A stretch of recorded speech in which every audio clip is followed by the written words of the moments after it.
if you keep up with what we do here at Extreme Ag, we talk a lot about rounding the bases, finishing the game.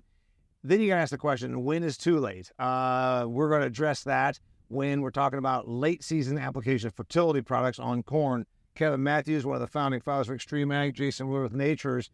You've changed some things, which I think is really cool. It's always fun for me to see what the Extreme Ag guys are doing. Changed it, tweaking it, trying new things.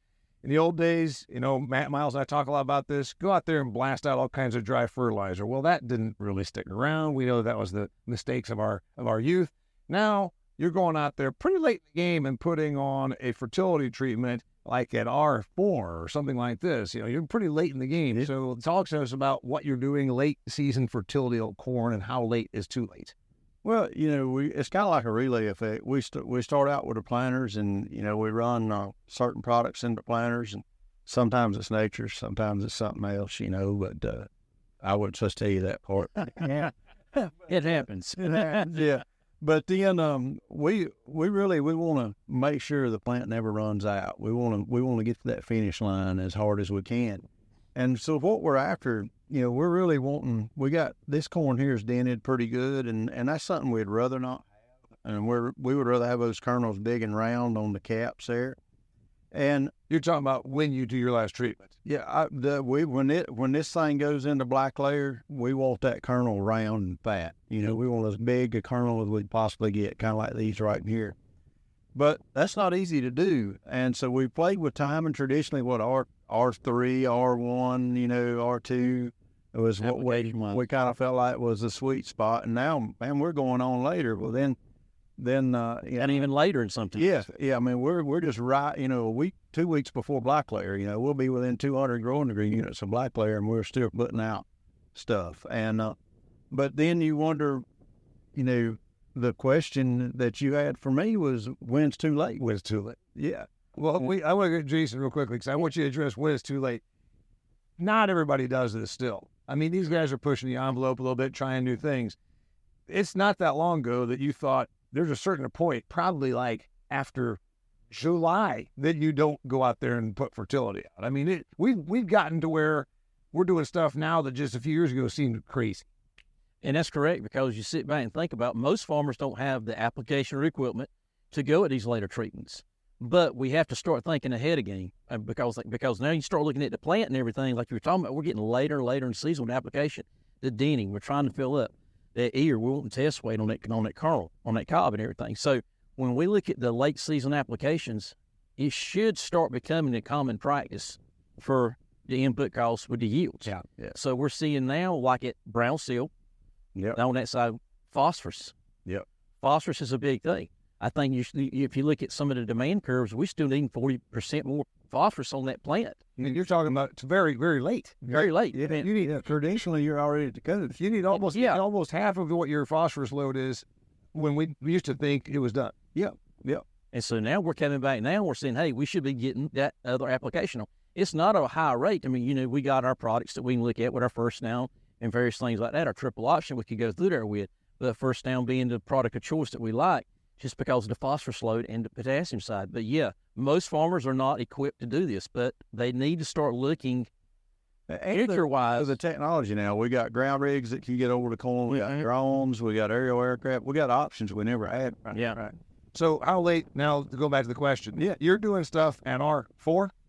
R5. R5, okay. Yeah. And the neighbors think, boy, this guy crazy. He's going out there and he's putting fertilizer out there when that crop's already made. He's going to waste his money. And you say, well, so far the research is showing it pays. The trouble is getting enough time to get it all, and that's the critical part. But we're still pushing the envelope, and we need that late season fungicide application. So we're getting two birds with one stone.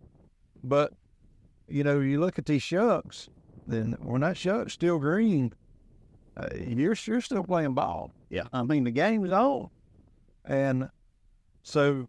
Yeah, so the point is, this is clearly not dead and dry. I mean, this doesn't look like the corn shucks. You're in the final stages of the ball game. Okay. So when you're going out of R5, what are you putting on? So what I'll do, I'll run a heavier load of potassium. When I say heavy load, gallon, 2 gallon, that's a very heavy load. It is 2 gallons for normal. But then I'll run, put some nitrogen in there as well and some micronutrients, just try to Any little thing that's left, I want to get in there. But the key is when you look at this shuck, and don't get caught up on that one little brown tip right there. Okay. That's not that, because the average person might say, hell, that corn's already done. Look, it's drying down. Yeah. And you'd say, well, you pull up your growing degree units. We got smartphones with apps on them. You can put in your plant date, your variety, and you look at everything. You don't even have to have the variety in there, but you look and you say, okay, well, you go find out what your black layer number is, and well, hey, I like 400 units getting a black layer. It takes a long time from this point to black layer. okay, so Unless it's weather impacted. if we get a hard frost and it starts, Well, that or more so, I'm thinking from where we are is it turns dry and hot. okay, And it cooks the corn. Yeah. It just cooks it. Which we are. Yeah, we are. basically it says you're done, and you just temperature kill it. I got a question, Jason. This here corn right here that Kevin's talking about going out and putting fertility on, it ain't gonna get any bigger. You're not gonna get more rounds. That last bit of fertility, what am I getting? Wait. I think the thing Kevin hit on earlier, the denting side of it. We were just at PTI last week at Precision Planting Field Day, and the one thing on Jason Webster come up to Tommy and said, "Hey, listen, my corn's starting to dent. I got to stop it because that's where we're going to take, and that's where we're coming back now and going thing. We won't test weight. Yeah. 62 plus. So, And now, this shuck right here, we just shucked this year. Yeah. So we're not going to help this. This is done. Yeah. right. When it's happening, Done. But what we can do is still build the weight in that kernel. Yeah.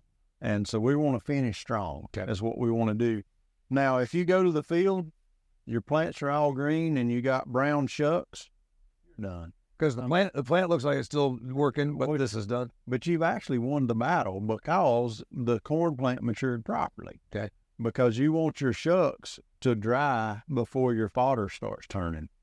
So when that shuck is all dry and the ears dropping down in the low 20s and the stalk's completely green top to bottom, you've done a lot of things right.